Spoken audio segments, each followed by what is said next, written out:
What's good, guys? Welcome back to All About Arsenal. And today, Arsenal 2, Brighton 1. And I was at the Emirates yesterday with my missus. We enjoyed the match. It's a great atmosphere. You know, enjoying the Arsenal match, you see a lot of kids there, families. So it was a great atmosphere. But what was even greater was the fact that Arsenal actually got the victory. But a few things to unpick, especially when we're going into the Aston Villa game. And I want Arsenal to completely annihilate them. But I'll get onto that. But if you haven't subscribed, hit that subscribe button and hit the bell notification button. Help your boy out. If you can see, I'm sweating a bit because I just did some cardio on my treadmill. But let's get into it because I'm trying to keep off that Christmas wear, you know what I'm saying? So, first half, Arsenal completely dominated. Martin Odegaard got his goal, and I was so happy for Martin Odegaard because obviously he's been under a lot of scrutiny. I know the first couple of games before he got injured, he was showing promise. He was playing between the lines, playing beautiful football, and he always seems to do it for Haaland whenever they play for Norway. But that's another conversation. But we dominated that first half. I think we should have probably got another goal. And the issue I can see with Arsenal at this moment in time, we need at least 2 goals to feel comfortable because the way things are going for Arsenal, teams are scoring against us and we've not been able to keep a clean sheet. It's a little bit worrying, especially when we're going for a title.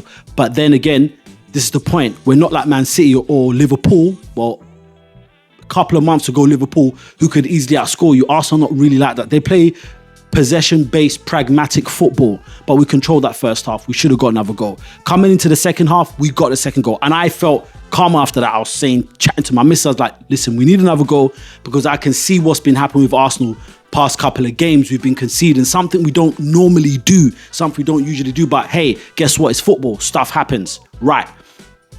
So then, I think it was around the 60th minute, so I can't remember, but all I know, after Brighton scored, I kept looking over.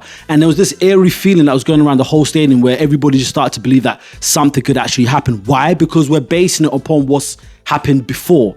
I do think up to that moment, and I kept asking myself that, why are Arsenal conceding like this? And in my head, this makes sense, but I'm not sure if it makes sense.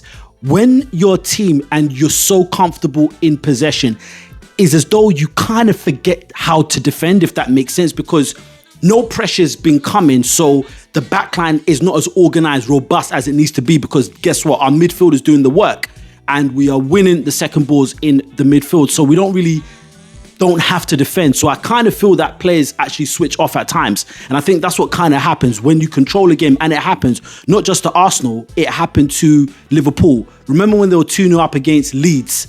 I think it was Leeds, isn't it? Comfortable, and they just conceded and they ended up drawing the game. Stuff like that can actually happen, and that's the point I'm trying to make. Sometimes when you're too in control of a game, there's that risk of becoming complacent, and that's exactly what happened to Arsenal, I feel. And we all held our breaths when it was, I forgot the number 11, I forgot his name. He curled in the ball and I thought, oh my gosh, that's going in. Raya, then all of a sudden, you just see his hand come out, like hand of God type of stuff. And that is probably the best save you might even see in the season. That was amazing by David Raya.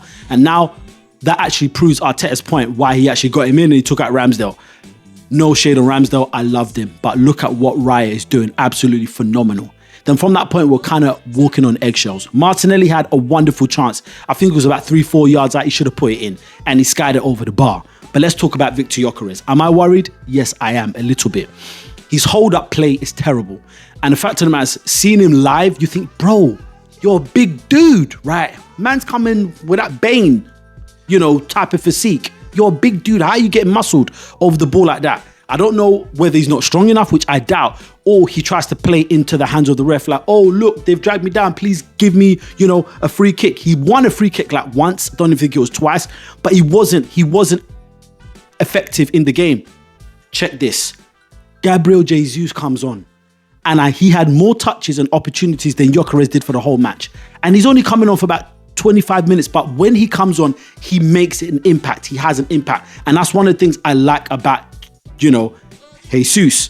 Should he start against Aston Villa? Let me know what you think in the comments. 100%. I think his performances so far, with more time, more game time, he will be doing bits. But I guess the only reason it's happening to him is because they're trying to manage his workload. But shout out, I think he needs to start. Let me know what you think in the comments. Declan Rice played as right back. Urin Timber's out. And from what I understand, it's not too serious, but it's for precaution. And I agree. We've got a battle coming on against Aston Villa. And I want us to rip them apart. Trust me, I'm still upset with what they did to us at the last minute. Arteta needs to sit down, show them the tape. Have you ever watched like boxers, whenever they lose, you watch Rocky, and after they lose a match or they draw, the trainer sits them down and shows them the whole boxing match. It might be painful to see you getting all those hits again, but why? To show you your mistakes and to make you remember what that person did to you mentally. What are you guys going to do? Look what we did to Bayern Munich in the second half. We bullied them. Look what we did to Crystal Palace in the first half of the Carabao Cup. We were all over them. That's what we need to do to Villa. Back to Declan Rice. Rice is a phenomenal, world class. If Arsenal go on to win the Premier League and Champions League, he would be a contender for Ballon d'Or. I think Declan Rice.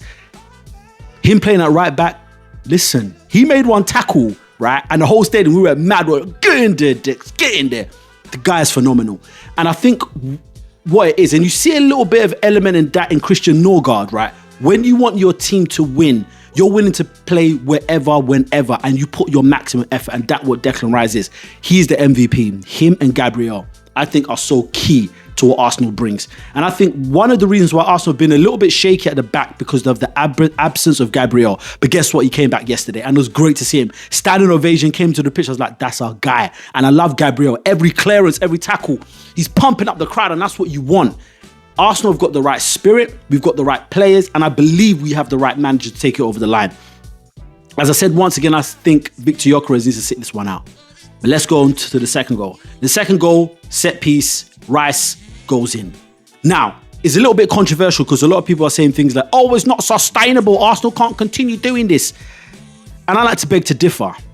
There's a saying is that you make your own luck. If we're putting the balls in dangerous positions, it's not our fault that the opposition can't clear their lines. It's got nothing to do with us.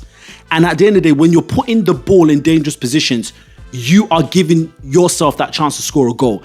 And the old adage is, if you don't shoot, you might not score. How many times do you like shoot? You never know what might happen. You might get a deflection. Some shots get a wicked deflection and it goes in. We don't say anything. We always say, you know what? But that's how the game is. If you don't shoot, you don't take your chances, you never know. You might need a bit of that luck.